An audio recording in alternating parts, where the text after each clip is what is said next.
आप देख रहे हैं स्वदेश आर। मैं हूं आपके साथ कविता थपलियाल। शो की शुरुआत एक बेहद खास खबर के साथ, जिसने बतौर इंटर्न की थी शुरुआत, वो फिर बॉस बनकर संभालेंगे पूरे ग्रुप की कमान। हम बात कर रहे हैं टाटा सन्स और एन चंद्रशेखरन की। टाटा सन्स के बोर्ड ने उन्हें एक बार फिर टाटा सन्स की कमान सौंप दी है और बतौर चेयरमैन वो अगले 5 साल टाटा सन्स की जिम्मेदारी संभालेंगे। एन चंद्रशेखरन टाटा के लिए क्यों इतना भरोसेमंद चेहरा है, इसे समझने के लिए उनकी उपलब्धियां को देखना, उनकी उपलब्धियों को जानना बहुत जरूरी है। तो देखिए हमारी ये खास रिपोर्ट।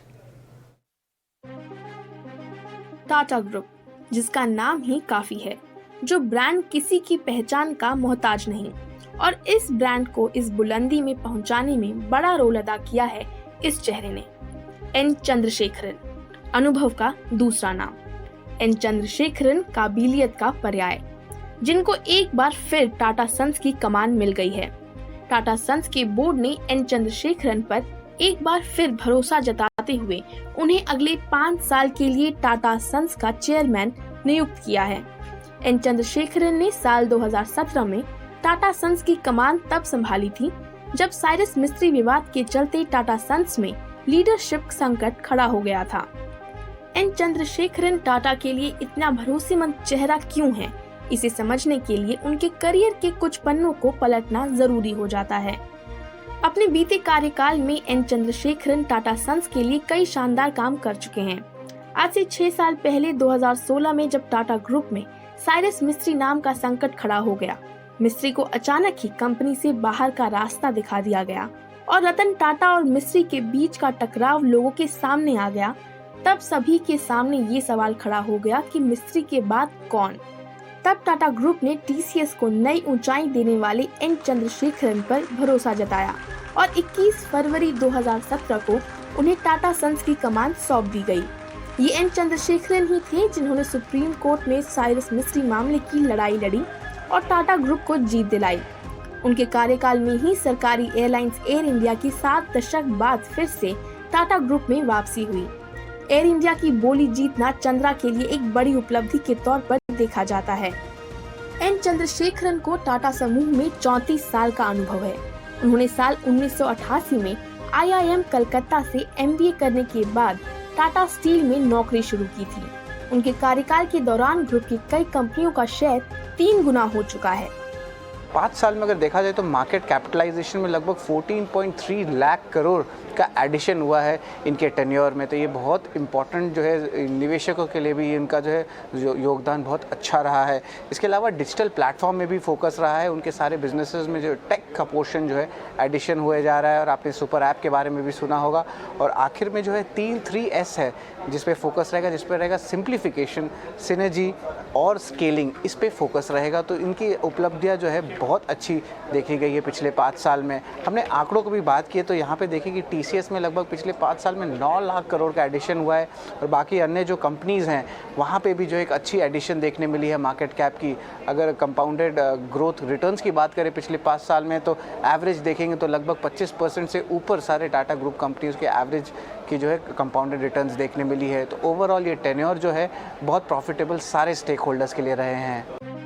बहरहाल चुनौतियों को अवसर में बदलने वाली एक शख्सियत है एन चंद्रशेखरन, जिनके 6 साल के जबरदस्त काम और विजन के चलते टाटा ग्रुप ने उन पर फिर से भरोसा जताया है।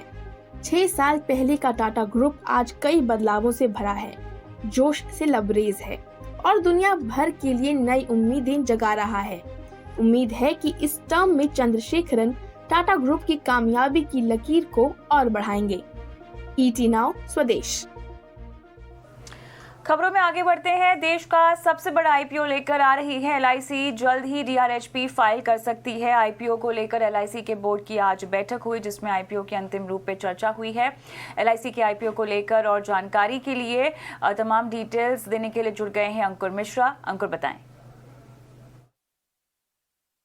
जी हाँ, LIC वैसे इंडिया में तो सबसे बड़ी कंपनी है ही इंश्योरेंस की, लेकिन अगर हम ग्लोबल पैमाने पे देखें तो किस तरीके से ये फेयर कर रही है उसको देख लेते हैं। जो सबसे बड़े इंश्योरेंस इशू हुए हैं उसमें से सबसे बड़ा जो इंश्योरेंस था, सबसे बड़ा जो इशू था वो है AIA ग्रुप का, जो कि $20.5 बिलियन का था। अगर हम ये ग्लोबली इसको रैंक कर दें LIC के इशू को, तो लगभग ये चौथा सबसे बड़ा इशू हो सकता है अभी तक जो इंश्योरेंस कंपनियां लेकर आई हैं।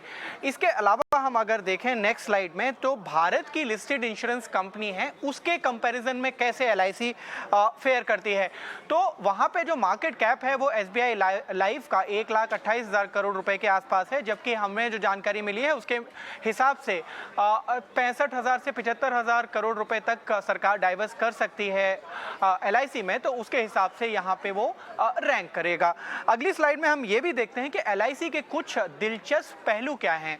जो सबसे इंपॉर्टेंट चीज वो है 31 दिसंबर 2021 तक LIC की 278 से ज्यादा लिस्टेड कंपनियों में 1% से ज्यादा हिस्सेदारी है।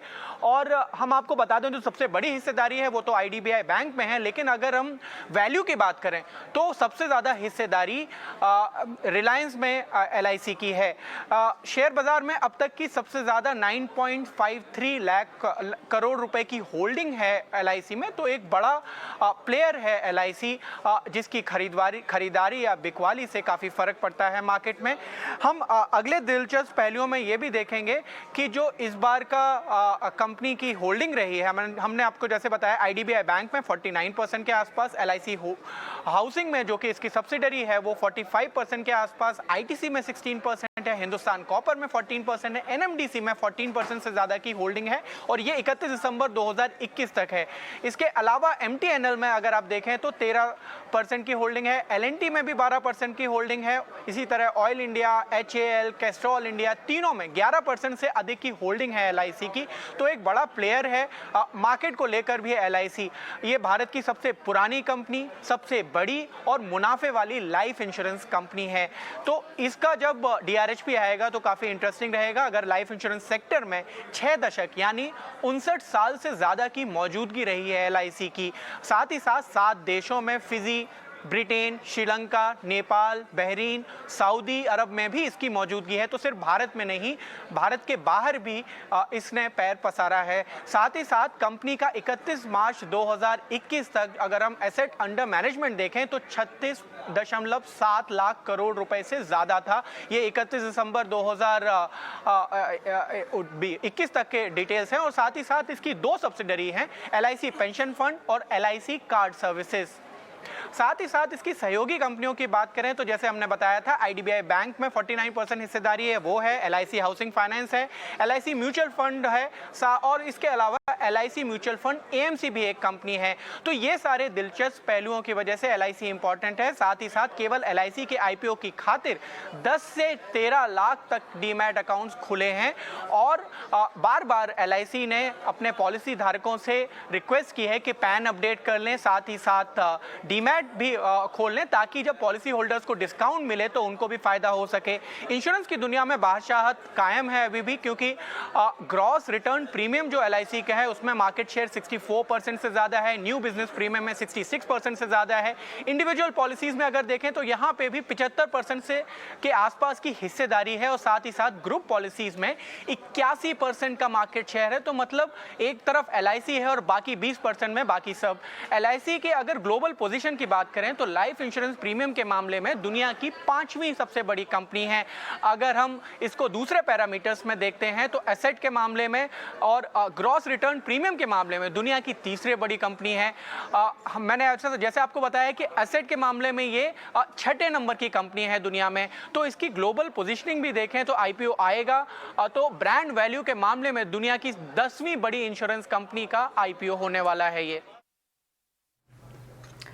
आगे बढ़ते हैं। केंद्र सरकार ने ऑटो सेक्टर में मेक इन इंडिया को बढ़ावा देने के मकसद से 20 ऑटो कंपनियों को पीएलआई स्कीम के तहत इंसेंटिव देने का फैसला किया है। भारी उद्योग मंत्रालय ने PLI scheme production linked incentive की चैंपियन ओईएम इंसेंटिव स्कीम के तहत इन कंपनियों की अर्जियों को मंजूर कर लिया है और इन ऑटो और ऑटो कंपोनेंट कंपनियों में इस सेक्टर की कई दिग्गज कंपनियां भी शामिल हैं। माना यह जा रहा है कि इससे ऑटो सेक्टर में 45,000 करोड़ का निवेश आएगा।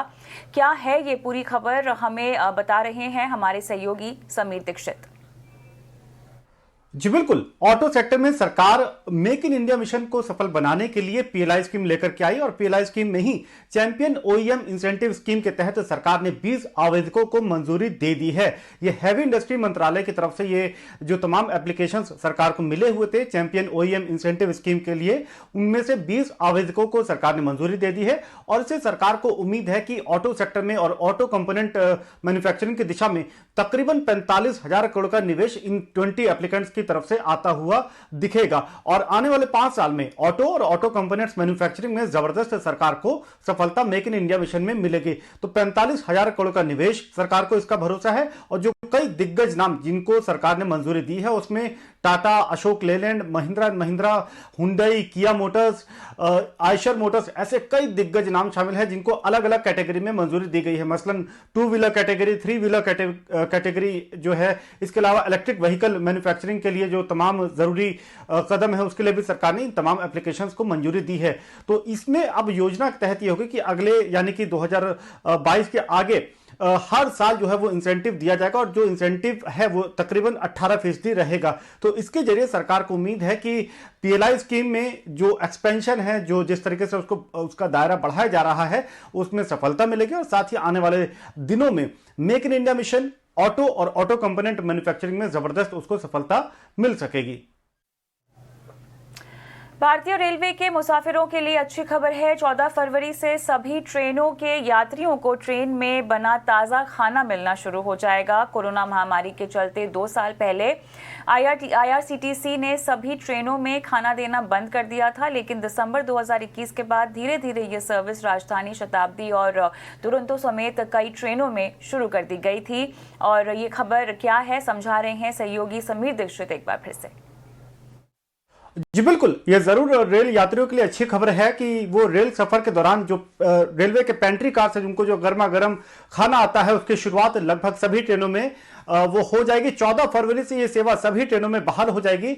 अभी ये जो सेवा है वो चुनिंदा ट्रेनों में दी जा रही है जिसमें राजधानी, शताब्दी, दुरंतो है, लेकिन इस तरीके की ट्रेनों में जिसमें कैटरिंग सेवा दी जानी है उसमें तकरीबन 80% ट्रेनों में आईआरसीटीसी ये सेवा दे रही है, जबकि 14 फरवरी से 100% ट्रेनों में यह सेवा बहाल हो जाएगी। दरअसल 23 मार्च 2019 से कोविड के चलते कैटरिंग सेवा को टेम्परेरी अस्थायी रूप से रोक दिया गया था। उसके बाद 5 अगस्त 2020 से रेडी टू ईट कैटरिंग सेवा को इसको शुरुआत किया गया था रेल यात्रियों के लिए। उसके बाद में रेल मंत्रालय ने स्थिति के सुधरने पे ट्रेन में गर्मा गर्म खाना परोसे जाने की सेवा को बहाल किया था और अभी स्थिति यह है कि दिसंबर 2021 तक तकरीबन 30% ट्रेनों में यह गर्म खाना परोसा जाता था।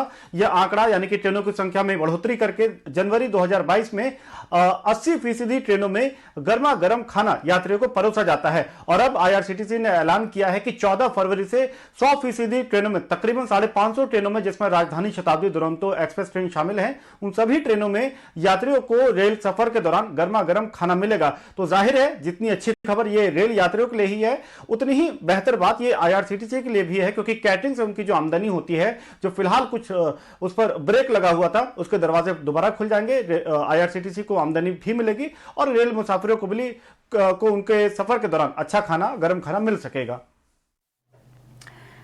सरकार की पोटाश इंपोर्ट कम करने के लिए बड़ी योजना सरकार ने बना ली है। कैसे इससे शुगर मिलों के साथ फर्टिलाइजर सेक्टर और किसानों को फायदा होगा, हमारी एक्सक्लूसिव खबर दे रहे हैं सहयोगी प्रकाश प्रियदर्शी। देखिए, शुगर कंपनियों के लिए अच्छी खबर है। सूत्रों के हवाले से जो जानकारी हमें मिली है उसके हिसाब से सरकार ने एक ऐसे फर्टिलाइजर प्रोडक्ट की बिक्री के गाइडलाइंस को अंतिम रूप दे दिया है जिसका सीधा सरोकार शुगर कंपनियों से होगा। इस फर्टिलाइजर प्रोडक्ट को एनबीएस कैटेगरी में शामिल किया गया है, यानी कि इन न्यूट्रिएंट बेस्ड सब्सिडी के तहत जो सब्सिडी दी जाती है वो भी इस फर्टिलाइजर प्रोडक्ट को मिलता रहेगा। इसका नाम है पीडीएम यानी कि पोटैश ड्राइव्ड फ्रॉम मोलासेस। सूत्र हमें बता रहे हैं कि इस साल अप्रैल महीने से इस नए प्रोडक्ट की बिक्री जो है वो की जा सकेगी। दरअसल सरकार ने इसको एनबीएस कैटेगरी में इसलिए शामिल किया है ताकि शुगर कंपनियों को इस बात के लिए प्रोत्साहित किया जा सके कि वो ज्यादा से ज्यादा बाई प्रोडक्ट मोलासेस की मैन्युफैक्चरिंग करे और उसी के जरिए इस पोटैश को जो है निकाला जाएगा। दरअसल सरकार इसके जरिए ये चाहती है कि जो पोटैश का इंपोर्ट है उसके ऊपर निर्भरता कम की जाए और पीडीएम की मैन्युफैक्चरिंग ज्यादा से ज्यादा हो। सूत्र हमें यह भी बता रहे हैं कि सरकार ने यह तय किया है कि अगले 3 सालों के दौरान कम से कम जो पोटैश का इंपोर्ट है उसमें कम से कम 20% की कमी जो है वो लाई जा सके पीडीएम की ज्यादा से ज्यादा मैन्युफैक्चरिंग करके। इसके लिए सरकार शुगर कंपनियों को टारगेट बेस्ड इंसेंटिव्स देने की भी योजना तैयार कर रही है। जैसा कि आपको पता है कि देश में इस वक्त करीब 42 लाख टन पोटैश का इंपोर्ट किया जाता है जो कि घरेलू जरूरत का 100% है और सरकार इसी सूरत हाल को बदलने की कोशिश कर रही है। इसके लिए जो फर्टिलाइजर कंपनियां हैं ये जो पीडीएम है वो किसानों को पर बोरी के हिसाब से 600 से 800 रुपए में बेचेंगी और सरकार ने इसके लिए सब्सिडी की घोषणा पहले ही कर दी है। जैसा कि आपको याद है पिछले साल अक्टूबर में इसकी घोषणा की गई थी जो कि 73 रुपए पर बोरी के हिसाब से होगी। दरअसल इस तमाम जो इंसेंटिव्स दिए जा रहे हैं उसके जरिए सरकार शुगर कंपनियों को एक नया बिजनेस मॉडल भी दे रही है।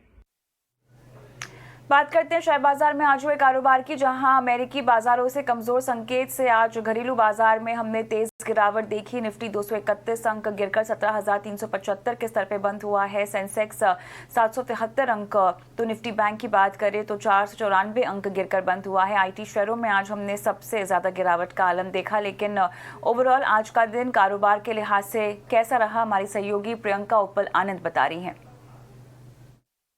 देखिए आज बाजार में क्लियरली ग्लोबल क्यूज जो थे उससे सेंटिमेंट एक वीक सेंटिमेंट था। हमने एक गैप डाउन के साथ ओपनिंग की थी और दिन भर ये बिकवाली का प्रेशर आपको बाजारों पर दिखा। आज सारे ही सेक्टर्स आप देखेंगे तो लाल निशान में बंद हुआ है। पहले इंडेक्स की बात कर लेते हैं। आपको लगभग 750 अंकों का दबाव आपको सेंसेक्स पे दिख रहा है, 230 अंकों का दबाव आपको निफ्टी पर और बैंक निफ्टी एक रेंज के साथ यानी 250-300 पॉइंट्स की गिरावट के साथ खुला और उसके बाद वो कम से कम 300-350 पॉइंट्स के उसी दायरे में घूमता रहा, लेकिन क्लियरली डाउन ट्रेंड। बाजार में कई बड़े काउंटर्स हैं पुल बैक क्लियरली देने की कोशिश की, एचडीएफसी बैंक हो, हीरो मोटोकॉर्प हो, रिलायंस हो, लेकिन किसी तरह पर भी वो सस्टेन नहीं हो पाए। बिकवाली पूरे दिन आपको आज मार्केट आज के दौरान दिखाई दी। सबसे वीकनेस आपको जिन काउंटर्स में दिखी और वो लास्ट के 1 आवर में दिखी वो थी टेक्नोलॉजी, आईटी ड्रिवन काउंटर्स में, और सबसे ज्यादा वीकनेस भी उसी सेक्टर में, चाहे इन्फोसिस हो, एचसीएल टेक हो, विप्रो हो, वहां सबसे ज्यादा आपको वीकनेस देखने को मिली। कुछ पुल बैक आपको बैंकिंग स्टॉक्स में से IndusInd bank, Kotak bank, HDFC bank ने जरूर बाजार में दिखाया, लेकिन वो भी काम नहीं कर पाया। लेकिन 1 या 2 स्पेस ऐसे थे जहां पर कुछ सिलेक्टिव काउंटर्स में आपको स्ट्रेंथ आज दिखाई दी। कोल इंडिया के रिजल्ट से पहले, ओएनजीसी के रिजल्ट से पहले, जिसके चलते हमने देखा कि ऑयल एंड गैस और energy pack, oil marketing counters, यहाँ पर आपको फिर भी एक क्रूड के चाल के कारण एक वो पॉजिटिव इंपैक्ट दिखाई दिया। नहीं तो उसके अलावा चाहे हीरो मोटोकॉर्प के अच्छे रिजल्ट्स आए हों, वहां पर भी बाजार को किसी तरह का सहारा नहीं मिला। और साथ ही बाजार को जो ड्रैग डाउन किया बाद के कुछ आज में एफएमसीजी के काउंटर्स, जहां आपको नेस्ले या आईटीसी इनमें स्ट्रेंथ दिख रही थी, बाद में towards the close of the markets इन्होंने भी बाजार को नीचे की तरफ ही खींचा। So overall a weak opening और वीकर क्लोजिंग। तो बाजार आज एक लगभग 230 अंकों की गिरावट के साथ निफ्टी पर क्लोज हुआ वीक के एंड पर। बाजार के जानकारों का क्या कहना है? क्वांट म्यूचुअल फंड के सीईओ और सीआईओ संदीप टंडन ने हमसे बातचीत में कहा कि महंगाई बढ़ने की वजह से बाजार पे दबाव है। उनके मुताबिक 2022-23 में बाजार में काफी उतार चढ़ाव रहने वाला है। 2019 से हम लोग बात करते हैं कि 2021 से इन्फ्लेशन बहुत अच्छे स्केल पे आएगा और वो आना स्टार्ट हो चुका है। तो एक चीज अपने को क्लैरिटी रखनी चाहिए कि ये जो इन्फ्लेशन है वो लॉन्ग टर्म ट्रेजेक्ट्री उसका अप है। Interest rate, global interest rate, particularly develop market interest rate, उसका ट्रेजेक्ट्री भी अप है। बट हम लोग का प्रॉब्लम क्या हुआ है कि हम लोग इतने कम नेगेटिव इंटरेस्ट रेट देख लिए, इतने लो इंटरेस्ट रेट देख लिए, तो आपका एक बेंचमार्क, एक साइकोलॉजिकल बन गया है कि इतना लो इंटरेस्ट रेट रहना चाहिए, जो हिस्टोरिकली कभी भी नहीं रहा है। तो जैसे ही थोड़ा सा स्टेबिलिटी आएगा तो मार्केट में भी थोड़ा सा स्टेबिलिटी आएगा। बट 2022-23 तक भी मामलों को तो बहुत वॉलेटाइल मार्केट लगता है और आपको छोटे छोटे वॉलेटिलिटी के ऊपर कैपिटलाइज करना पड़ेगा। और इसमें जो अगर इसको हम लार्जर पिक्चर देखें कि इसका क्या इम्पैक्ट है, तो ऐसा नहीं है कि बुल रन खत्म हो गया है। डेवलप मार्केट में बुल रन के ऊपर क्वेश्चन मार्क है, बट इमर्जिंग मार्केट और इंडिया का हम लोग का ऐसा मानना है, हम लोग अभी बुल फेस में है, बट जो इजी फेस था बुल रन का वो खत्म हो गया है। जो लिक्विडिटी ड्रिवन, जहां रिस्क एपेटाइट स्पाइक किया था, एक्स्ट्राऑर्डिनरी लिक्विडिटी थी, वो फेस सितंबर 2021 से खत्म हो चुका है। मैनहट्टन वेंचर पार्टनर्स के रिसर्च हेड और पार्टनर संतोष राव ने हमसे बातचीत में कहा है कि बाजार में आसानी से पैसा बनाने का दौर खत्म हो चुका है। उनके मुताबिक निवेशक अच्छे शेयरों में मुनाफा वसूली कर रहे हैं। The smart money is already moved out of high growth, secular growth stocks and into the value stocks. A lot of cash on hand now. A lot of money has been pulled out already. So I think you're going to see that quite a bit. We don't know yet. I mean, there was a talk, there was a feeling initially, even 2 days back, that maybe tech can survive this and maybe inflation won't be that bad. And good techs, I mean, like techs that have no debt and good pricing power will continue to do well, which is the major mega techs and also the good techs in the cloud and the secular growth areas. There was a feeling that they would do well. But at this point, looks like everything is getting hit badly. So we'll have to wait and see in the next 2-3 days just to see where the dust settles and is everything being thrown out unwarrantedly. So let's see. So net, to answer your question, yes, there's a lot of that going on. People are cautious. They're pulling money out. They want to be on the safe side. Nomura India के MD प्रभात अवस्थी ने हमसे बातचीत में कहा है कि भारतीय बाजार का प्रदर्शन दूसरी इमर्जिंग मार्केट से काफी बेहतर है। इंडियन मार्केट महंगी है compare to other markets, expensive. ये स्पेशली लास्ट ईयर, जब पिछले साल इंडियन मार्केट का आउट परफॉर्मेंस जो था उसकी वजह से compare to other emerging markets India is more expensive. थोड़ा इसलिए भी हो सकता है कि बाकी एशियन इमर्जिंग मार्केट्स जो हैं वो चाइना सेंट्रिक हैं, थोड़ा लिंकेज विद चाइना ज़्यादा है एंड चाइना पे बहुत वरीज थी बिकॉज ऑफ पॉलिसी एक्सेट्रा। सो इस वजह से India might have done better.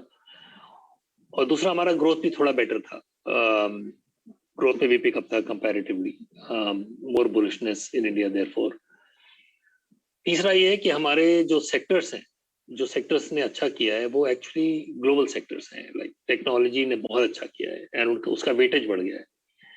So the fact is that overall market ने अच्छा किया है, but some of the higher P sectors have done even better. तो उसकी वजह से पी थोड़ा ज्यादा बढ़ जाता है बिकॉज वो कॉन्स्टिट्यूएंट्स, जो एक्सपेंसिव कॉन्स्टिट्यूएंट्स हैं, देयर परफॉर्मेंस, उनकी परफॉर्मेंस बहुत अच्छी रही है। सो वो थोड़ा न्यूएंस है, but the fact of the matter is कि मार्केट महंगी है compare to history and compare to other emerging markets. And थोड़ा reason why selling is happening is because एक तो ग्लोबल एनवायरनमेंट इक्विटीज के लिए थोड़ा कम सपोर्टिव है, दूसरा इंडिया का वेट ज्यादा था, इंडिया की आउट परफॉर्मेंस ज्यादा थी, इंडिया में फ्लोज भी ज्यादा आए थे। नाउ अगर ग्लोबली इक्विटीज में सेल ऑफ रहेगा तो इंडिया भी नहीं बच सकता उससे, लेकिन I think at some point in time, because the fact is the ownership of FIs कम हो गई थोड़ी over a period of time. Actually, domestic ownership बढ़ गई है. So hopefully at some point in time this will stop, but it's very hard to say. मुश्किल है कहना कि कब हो जाएगा, because हमने ये भी anticipate नहीं किया था कि इतनी selling हो जाएगी. But it's a concern because domestic buying के ऊपर dependence बहुत ज़्यादा है आज की डेट। पिरामल ग्रुप के चेयरमैन अजय पिरामल का कहना है कि उनकी कंपनी का फोकस अधिग्रहण की बजाय खुद के नए ब्रांड और प्रोडक्ट लाने पर होगा। वैल्यूएशंस काफी आगे बढ़ चुके हैं, तो इसीलिए हम लोग ज्यादा इन्वेस्ट कर रहे हैं कि ब्रांड, अपनी खुद की नई ब्रांड बनाए, नए प्रोडक्ट्स बनाए, और इसलिए इन्वेस्टमेंट उधर कर रहे हैं। और इसके कारण आप देखेंगे कि हमारा ग्रोथ भी 45% हुआ है ये 9 महीनों में।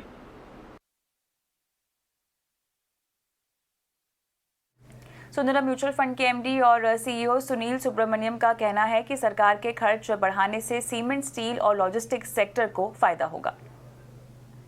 If you notice in the budget, the whole talk was about logistics, the Gati and everything. So I think sectors which are going to feed into that as number one pick.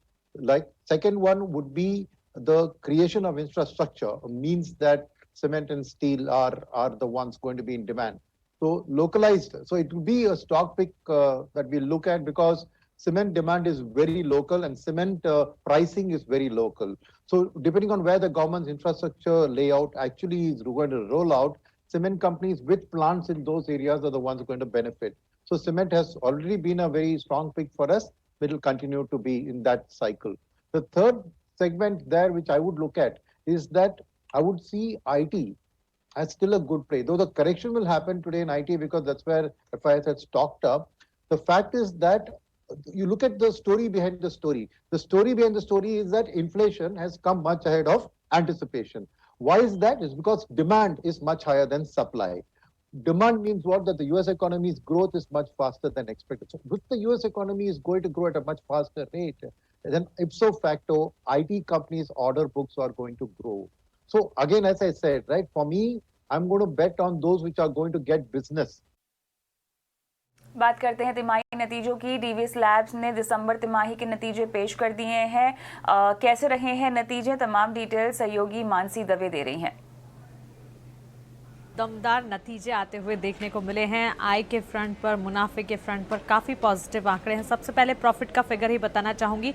91.5% की बढ़ोतरी यहाँ पर देखने को मिली है। 471 करोड़ से 902 करोड़ की आय company ने यहाँ पर पोस्ट की है। इसके अलावा करीब 47% की बढ़ोतरी बिक्री के फ्रंट पर देखने को मिली है। 2493 करोड़ के बिक्री के आंकड़े यहाँ पर कंपनी ने पोस्ट किए हैं। मार्जिन जो है 40.5% से 44% पर जाते हुए दिखे हैं और कामकाजी मुनाफा भी करीब 59% बढ़ता हुआ देखने को मिला है। स्ट्रॉन्ग सेट ऑफ नंबर्स क्यों कह रहे हैं, यहाँ पर ट्रैक्शन जो है सबसे ज्यादा कॉन्ट्रैक्ट मैन्युफैक्चरिंग के स्ट्रॉन्ग परफॉर्मेंस से देखने को मिला है, जिसका सीधा इम्पैक्ट है जो कि बिक्री के फ्रंट पर देखने को मिला है। बिक्री को सहारा यहीं से मिलता हुआ देखने को मिला है। इसके अलावा इनके वॉल्यूम ग्रोथ जो है वो काफी पॉजिटिव है और इसी के चलते जो प्राइसिंग प्रेशर है वो कुछ हद तक ऑफसेट होता हुआ दिखा और इसी का इवेंचुअल इम्पैक्ट है जो कि नतीजों पर पॉजिटिवली पड़ा है और कोई सिग्निफिकेंट इम्पैक्ट इनका सप्लाई चेन पर कोविड को लेकर नहीं पड़ता हुआ दिखा है। तो सप्लाई चेन भी इनकी दुरुस्त है जिसके चलते यहाँ पर पॉजिटिविटी बिल्कुल बरकरार है। तीसरी तिमाही के नतीजे दमदार। अब बात करते हैं कोल इंडिया के तिमाही नतीजों की। कैसे रह सकते हैं नंबर्स, अनुमान क्या है, बता रही हैं सहयोगी आशीषा। कोल इंडिया इस क्वार्टर में अच्छे नतीजे पेश कर सकता है क्योंकि कॉस्ट एक डिक्लाइनिंग ट्रेंड पे थे और वॉल्यूम्स में भी हमने एक बढ़ोतरी देखी। रेवेन्यू फिगर की बात करें तो रेवेन्यू 27,500 करोड़ के आसपास आ सकता है जो 16.3% इंक्रीज होगा ईयर ऑन ईयर बेसिस पर और 18.3% का इंक्रीज होगा सिक्वेंशियल बेसिस पर। एबिटा मार्जिन्स में भी हम एक सिग्निफिकेंट एक्सपेंशन एक्सपेक्ट कर रहे हैं बिकॉज इस क्वार्टर में कंपनी के कॉस्ट काफ़ी कम हो चुके थे। एबिटा मार्जिन्स 23.8% के आसपास आ सकता है वर्सेस 16.9% जो कंपनी ने क्वार्टर 2 में रिपोर्ट किया था। प्रॉफिट आफ्टर टैक्स में हम 40% का जंप देख सकते हैं YOY बेसिस पर और 47% का जंप आ सकता है सिक्वेंशियल बेसिस पर। रियलाइजेशंस पर टन की बात करें तो उसमें हम एक माइल्ड डाउन टिक देख सकते हैं। रियलाइजेशंस पर टन 1410-1420 रुपीज़ पर टन की रेंज में आ सकता है जो 2% मार्जिनल 2% का डिक्लाइन होगा सिक्वेंशियल बेसिस पर। लेकिन एबिटा पर टन में हम एक सिग्निफिकेंट इंक्रीज एक्सपेक्ट कर रहे हैं और एबिटा पर टन 400 रुपीज़ के आसपास आ सकता है जो 50% इंक्रीज होगा सिक्वेंशियल बेसिस पर कंपनी के कॉस्ट घटने के कारण और वॉल्यूम्स बढ़ने के कारण। वैल्यूएशंस की बात करें तो कंपनी 6.5 टाइम्स FY22 अर्निंग्स पे ट्रेड कर रहा है और 5.8 टाइम्स FY23 अर्निंग्स पे ट्रेड कर रहा है। तो ऑल इन ऑल अच्छे नंबर्स हम कोल इंडिया से एक्सपेक्ट कर सकते हैं इस बार। चलिए, तो इंतजार रहेगा।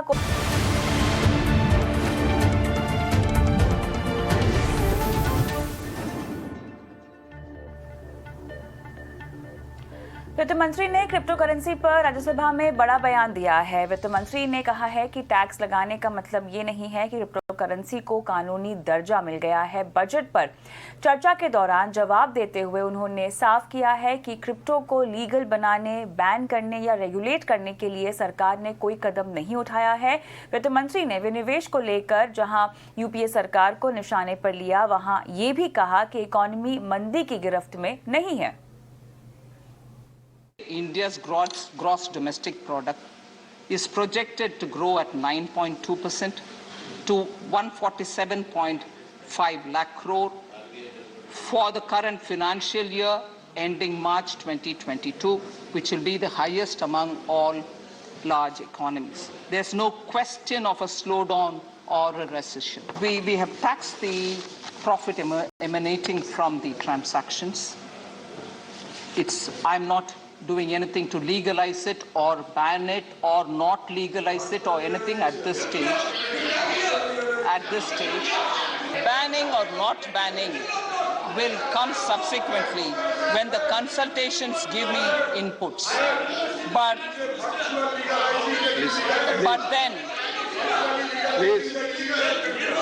then would you rather have me not tax and allow the profits to be there and then tell me I have not even taken a corrective action? So legitimate or illegitimate, it's a different question. But I will tax because it's a sovereign right to tax.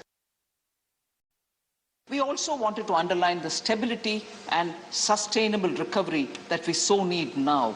At a time when the economy has to grow and grow at a good pace, it is important for the economy also to be stabilized. The sustainable growth is what is going to ensure that India remains on the top, and unless that level of growth is maintained, we are not going to be having the trickle-down effect of the economy and the benefits of the economy reaching the poorest of the poor. So stable and sustainable recovery was one of the important motives and objectives of this budget for having been drawn it the way we have drawn it.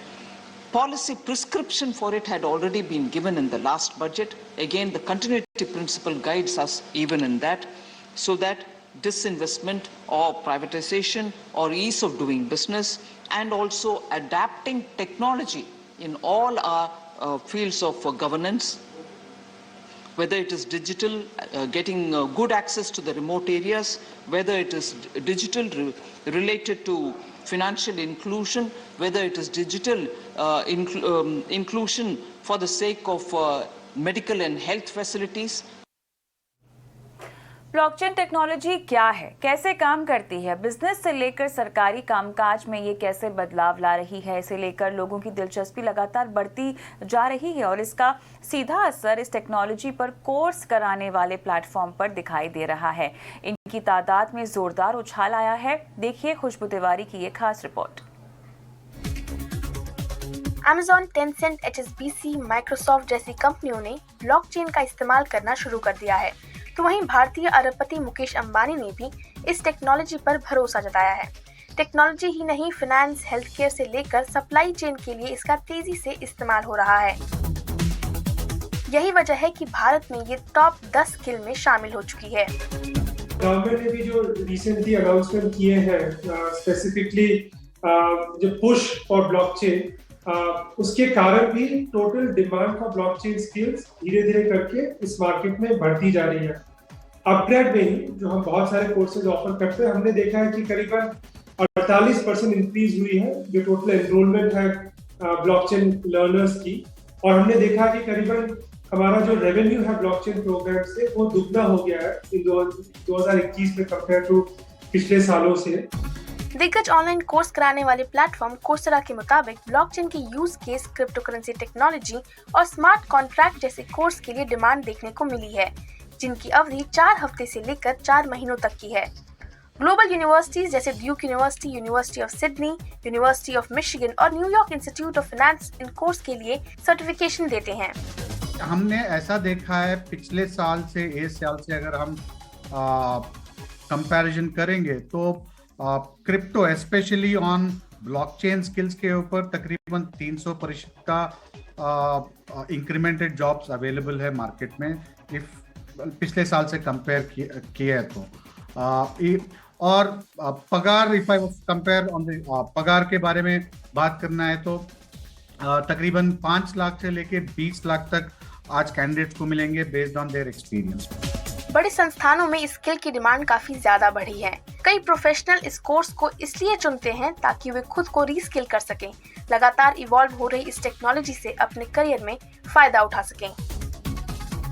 Finance और health care में तो हमने blockchain का इस्तेमाल होते हुए तेज़ी से देखा ही है। इसके अलावा सप्लाई चेन और प्रॉपर्टी मार्केट में भी इसकी तेज़ी से उपयोगिता देखने को मिल रही है और यही एक वजह है कि जो युवा हैं वो ब्लॉकचेन टेक्नोलॉजी को समझना चाहते हैं और इसकी स्किल को हासिल करना चाहते हैं, ताकि जो जॉब मार्केट में नई सैलरी है, ज़्यादा सैलरी और ग्रोथ एस्पेक्ट है, उसका वे फ़ायदा उठा सकें। और यही एक वजह है कि इन कोर्सेज़ के लिए भी सबसे ज़्यादा डिमांड देखने को मिल रही है।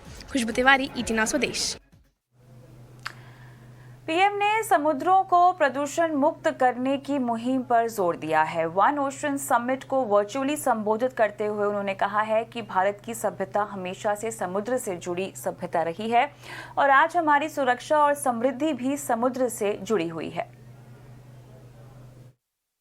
India is committed to eliminating single-use plastic. India recently undertook a nationwide awareness campaign to clean plastic and other waste from coastal areas. 300,000 young people collected almost 13 tons of plastic waste. I have also directed our Navy to contribute 100 ship days this year to cleaning plastic waste from the seas. India will be happy to join France in launching a global initiative on single-use plastics. स्वदेश का super hero Shaktimaan लौटकर आ रहा है एक नए अंदाज और नए मिजाज के साथ, लेकिन इस बार शक्तिमान के सुपर शो छोटे पर्दे पर नहीं दिखेंगे, बल्कि शक्तिमान की वापसी जो है वो बड़े पर्दे पर हो रही है। और क्या कुछ खास होगा इस वापसी में, जानिए हमारे सहयोगी उत्कर्ष चतुर्वेदी से। अगर आप 80 या 90 के दशक में पैदा हुए हैं और मैं आपसे पूछूं कि आपका सबसे पहला सुपर हीरो कौन है, तो इसके लिए ऑप्शंस की ज़रूरत नहीं है, आप एक ही जवाब देंगे, हम सब मिलके जवाब देंगे, पंडित मायाधर, विद्याधर, गंगाधर, ओमकार नाथ शास्त्री, यानी कि शक्तिमान। हॉलीवुड के आयरन मैन, सुपरमैन या बैटमैन को पहले देखने से बड़े पर्दे पर हमने सबसे पहले छोटे पर्दे पर देखा है शक्तिमान को, और हमेशा हमारे मन में इच्छा रही कि शक्तिमान बड़े पर्दे पर आता तो कैसा होता, लेकिन अब आपकी ये इच्छा सच होने जा रही है, क्योंकि बड़े पर्दे पर आ रहा है शक्तिमान और सब उससे खासे एक्साइटेड है।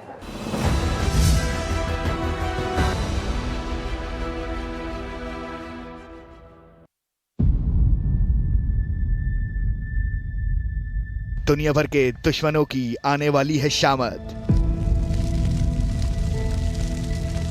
तहलका मचाने आ रहा है भारत का पहला सुपर हीरो। करीब 25 साल बाद दुनिया को बचाने आ रहा है शक्तिमान। नए रूप, नए रंग में लौट रहा है छोटे पर्दे का ये सुपर हीरो।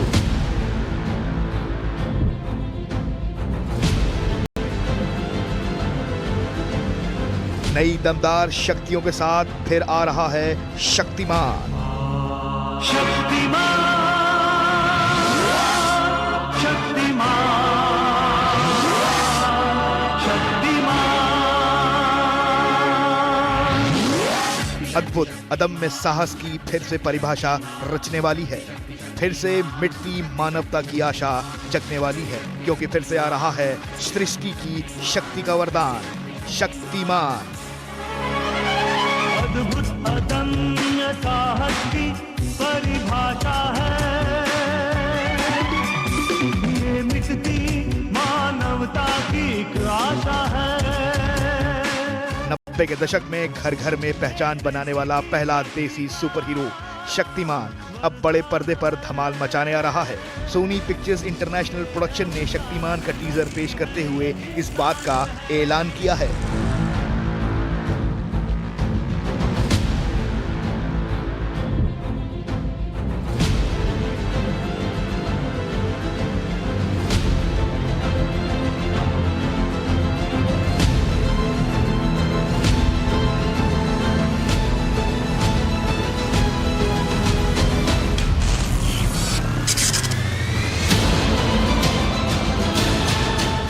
टीजर में अभी शक्तिमान की ड्रेस की झलक नजर आ रही है। वहीं फिल्म के प्रोडक्शन का काम तेजी से बढ़ रहा है, जो मलयालम, तेलुगु और तमिल के अलावा ये हिंदी में भी रिलीज होगी।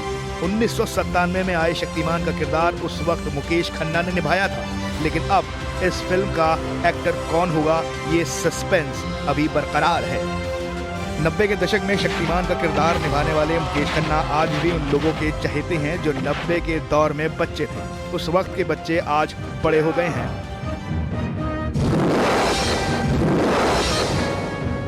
और अब उनके बच्चे देखेंगे कि कैसे 30 साल पहले उनके मम्मी पापा पर शक्तिमान की दीवानगी चढ़ी थी,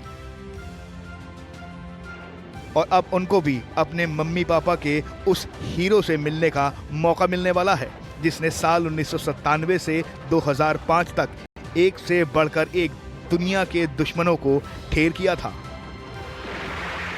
डॉक्टर जयकाल, जोंक चौंका, प्रतोला, कपाला, प्लास्टिका, केकड़ा मैन, कष्टक, इलेक्ट्रिक मैन, शलाका, कीटाणु मैन, और इन सब में सबसे खतरनाक था तमराज किल्विश। और आते ही गलती कर बैठे, क्रोध में आ गए, और क्रोध अंधेरे का पहला साथी होता है। बधाई हो शक्तिमान, बधाई हो। जिसके इशारे पर एक से बढ़कर एक खतरनाक शक्तियों वाले ये विलन शक्तिमान को मारने आते थे, लेकिन कैसे अपनी अच्छाई और सच्चाई के दम पर हराया, ये कहानी अब फिर से दोहराने वाली है। लेकिन एक बात तो साफ है कि 30 साल बाद शक्तिमान की शक्तियां और बढ़ गई हैं और दुश्मन भी ताकतवर हो चुका है, यानी कि अब मुकाबला दिलचस्प होगा और रोमांचक भी। ET नाउ स्वदेश।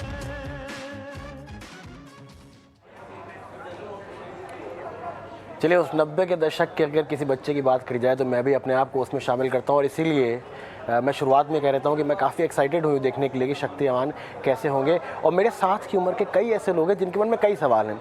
सवाल है, ये फिल्म डायरेक्ट कब कौन करेगा, इसमें शक्तिमान का रोल कौन प्ले करेगा, ये फिल्म आएगी कब, तो इस कई सारे सवाल हैं। तो हमने सोचा कि जो ओरिजिनल शक्तिमान मुकेश खन्ना से ये सवाल पूछ लेते हैं, जो हमारे साथ जुड़ गए। मुकेश सर, बहुत बहुत शुक्रिया हमारे साथ जुड़ने के लिए।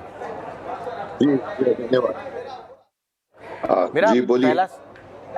मेरा पहला सवाल तो आपसे यही रहेगा कि कब आपने ये सोचा कि शक्तिमान को अब बड़े पर्दे पर आना चाहिए, कितनी लंबी आपकी प्रोसेस रही, और अब कुछ डिटेल्स हमारे दर्शकों को दे दीजिए, कब तक आ सकते हैं ये जो शक्तिमान की फिल्म है हमारा बड़े पर्दे पर। देखिए, ये 1 साल 2 साल की बात नहीं है। मैं समझता हूँ कम से कम 5 से 10 साल बीत चुके हैं, जहाँ पब्लिक हर बार यही सवाल पूछते हैं कि शक्तिमान फिर लेकर आइए ना। मैंने अपना चैनल शुरू किया तो लोग कहते हैं अपने चैनल बीच में इंटरनेशनल पे डाल दीजिए ना सर, आ जाइए ना, आप दूरदर्शन पे आ जाइए। मैंने कहा मैं आऊंगा। सो ये प्लानिंग तो काफी टाइम से चल रही थी, लेकिन मटेरियलाइज, और ये भी मेरे लिए एक बहुत बड़ा बोझ है। मतलब ये मैं डन कर चुका हूँ बहुत 2-3 साल पहले कि मैं आ रहा हूँ, और मैंने एक और भी अनाउंसमेंट कर दी थी कि 1 मिलियन सब्सक्राइबर मेरे चैनल के होंगे तो मैं एक बड़ी अनाउंसमेंट करूंगा। तो लोगों को मालूम है, कमेंट्स में बोला हमको पता है, आप दीजिए। अब मेरा 1 होने के बाद भी नहीं हुआ 1-1.5 महीने, तो लोगों की शिकायतें अब ये अब जाके टोटली मेरी काफी मीटिंगें हुई थी, काफी डिस्कशंस हुए थे, काफी बहुत बड़ा प्रोसेस है इनका आपस के बीच में एग्रीमेंट बनाने का।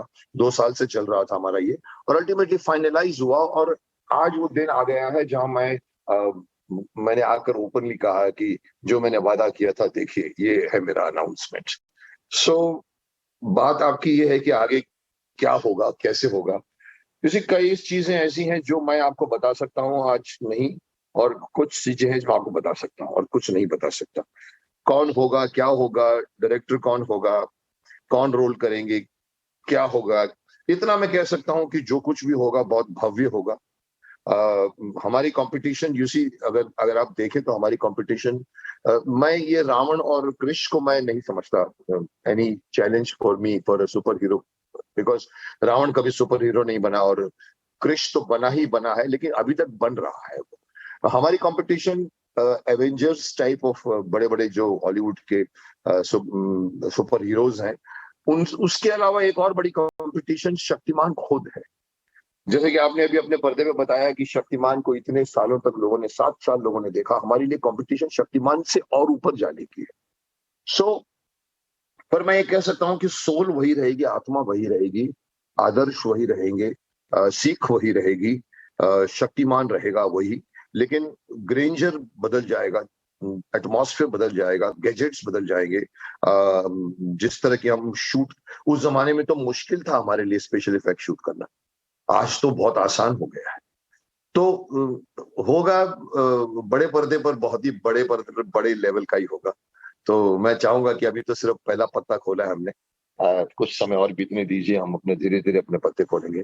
बट हम आ गए हैं। मुझे औरों से ज्यादा खुशी मुझे हुई है क्योंकि मेरे कंधे का बोझ हट गया है। क्योंकि किसी को अगर आप प्रॉमिस करो और नहीं करो तो फिर वो बोझ लगता है। तो वो आज कल मैं वो बोझ से हट गया और पब्लिक भी बहुत खुश है, मेरे व्यूअर्स बहुत खुश हैं, आप सब लोगों की भी जो शुभकामनाएं रही हैं वो काम आया है। जी मुकेश सर, जो पूरी प्रोसेस है वो तो चलेगी, अभी एक्टर सिलेक्ट होंगे, लेकिन अगर मुकेश खन्ना से इंडिविजुअली पूछा जाए कि शक्तिमान का रोल वो कौन चाहते हैं कि निभाए, तो उसका जवाब क्या होगा? अगेन वही जवाब वही होगा, नो कमेंट, नो कमेंट्स। मैंने कहा ना कि कुछ बातें ऐसी हैं जो मैं इस स्टेज पर आपको नहीं बता सकता। तो वो उसमें वो बना भी वो भी चीज आती है कि डायरेक्टर कौन होगा, कौन करेगा, कौन नहीं करेगा। ये कुछ चीजें पर्दे पर रहने दो अभी, बहुत जल्दी इसको हम उसका हम निकालेंगे, पर्दे से बाहर निकालेंगे बहुत शीघ्र, बिकॉज अभी तो हमको आगे बढ़ना है।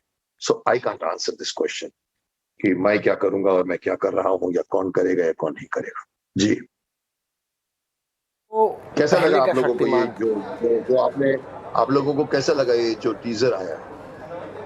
जी हमें तो बहुत अच्छा लगा और हम इसलिए बहुत एक्साइटेड हैं। जैसे कि हमने शुरुआत में ही कहा था कि मैं खुद एक 90 के दशक का लड़का हूं, तो हमने शक्तिमान को ही सबसे पहले देखा।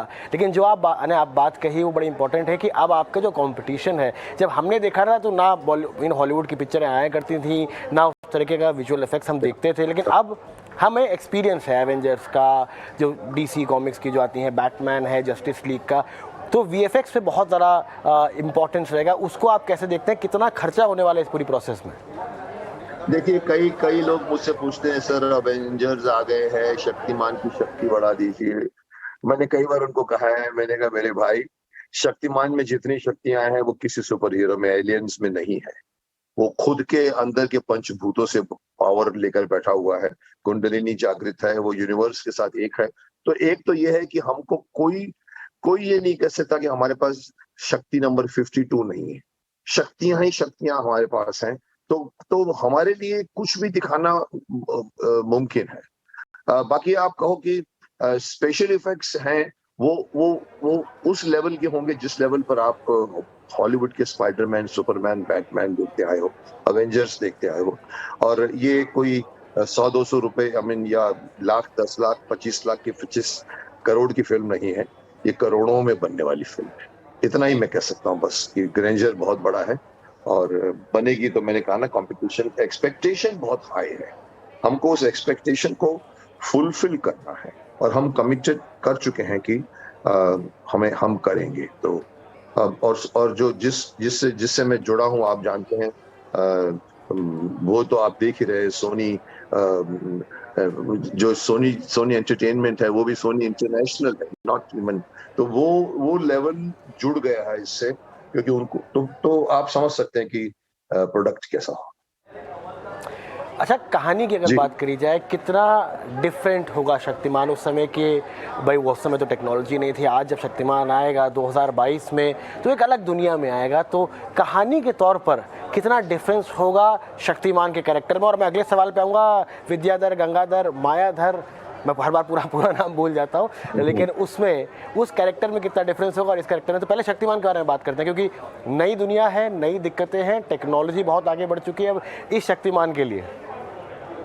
नहीं, देखिए, अगर मैं कहूंगा कि टेक्नोलॉजी भले आगे बढ़ जाए, लेकिन ये ब्रह्मांड का सबसे, मतलब पूरे यूनिवर्स जो हमारी पूरी पृथ्वी थी, और उसमें सबसे पावरफुल बन गया था जिस दिन उसने कुंडलिनी जागृत करके, और गुरुओं ने कहा था चलिए प्राण लो, और वो प्राण लेता है और अपने कर्म भूमि में आता है।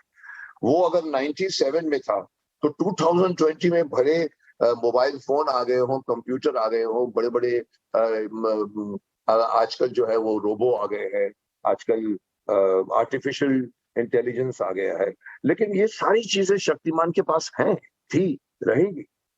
तो हमें इन टेक्नोलॉजी का सिर्फ विलन्स यूज करेंगे इसको, बड़े बड़े लेवल के जितने अभी देखिए फर्क कहाँ आएगा, फर्क विलन्स में आएगा।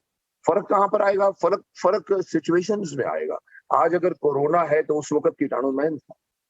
आज अगर हम देखते हैं कि हमारे यहाँ पर एटम बॉम्ब्स आ रहे हैं, परमाणु बॉम्ब्स आ सकते हैं, उसके बीच में भी हमने शक्तिमान में भी एक गाना गाया था गंगाधर शक्तिमान ने कि भाई जहाँ बच्चे भूखे सोते हैं फिर भी मिसाइलें बनती हैं, परमाणु बम को साथ लिए हम शांति वार्ता करते हैं।